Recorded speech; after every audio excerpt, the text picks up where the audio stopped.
Merci, Monsieur Omégas. La parole est maintenant à Monsieur Jacques Moignard pour le groupe 2RDP.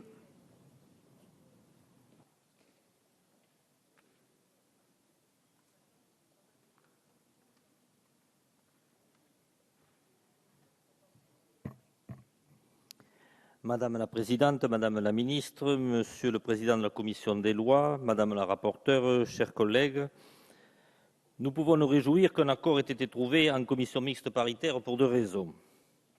En premier lieu, c'est le reflet d'un travail efficace de collaboration, travail appréciable entre sénateurs et députés ayant trouvé un terrain d'entente sur un texte d'une telle importance. Mais surtout, grâce à cet accord rapide, la France va respecter le droit communautaire et transposer dans les délais, juin 2014, une directive.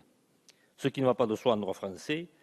En témoignent les condamnations passées pour non-respect des délais de transposition. Félicitons-nous pour cette réactivité et pour la qualité des débats et l'enrichissement du texte dont tout le monde vient de parler.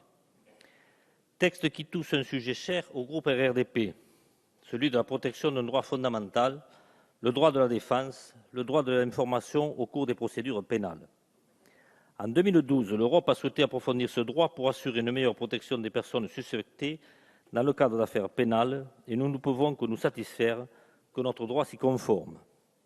Alors, mesdames et messieurs les députés, que prévoit ce texte de compromis? 3 points ont attiré mon attention. 3 modifications apportées lors de la CMP qu'il me semble important de souligner. Le premier, relatif à l'article 1, concerne une formule qui pourrait sembler anodine et qui pourtant fait sens.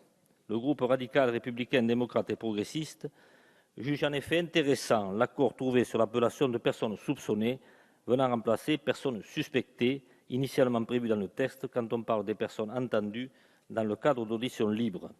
Certains diront probablement que ce n'est qu'une affaire de sémantique et qu'au fond cela revient au même.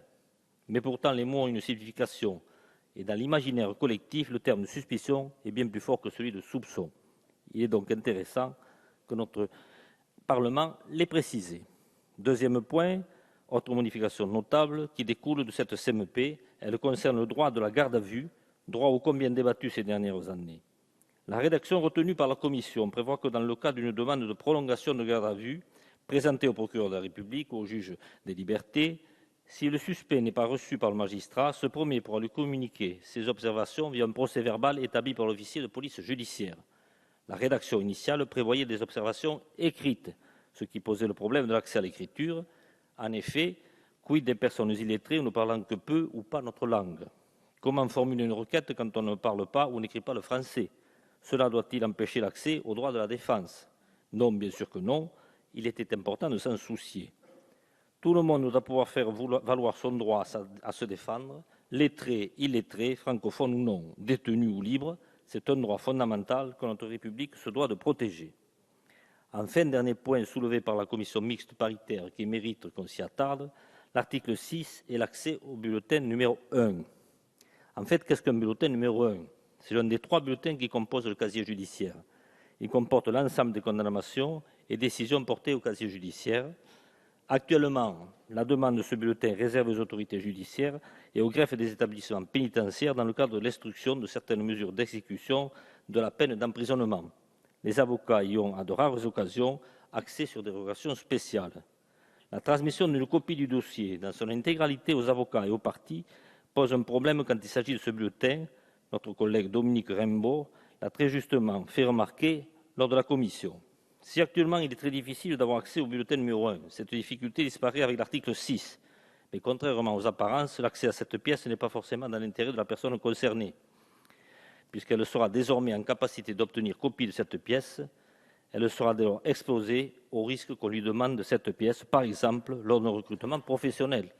Nous savons déjà à quel point la réinsertion dans la vie professionnelle est difficile suite à une peine de prison.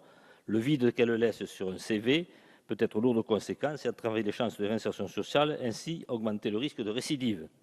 La CMP a fait le choix de supprimer les termes « y compris les éléments de personnalité et le bulletin numéro 1 du casier judiciaire ». C'est une question critique. Comment concilier les droits de la défense, le droit européen, les demandes des avocats et l'intérêt de la personne condamnée? Bien que satisfait de la solution trouvée par la CPM, la question mérite peut-être plus mûre réflexion. Le groupe RRDP soutient ce texte et le votera satisfait qu'il soit voté dans le temps imparti par le Parlement européen, estimant qu'il fait progresser de façon positive notre droit. Enfin, remercier Madame la Ministre pour son appel à la mobilisation pour une construction active de l'Europe, afin que nos institutions soient véritablement au service des citoyens de chaque pays qui compose notre Europe, et donc au service des Européens que nous sommes. Merci de votre attention.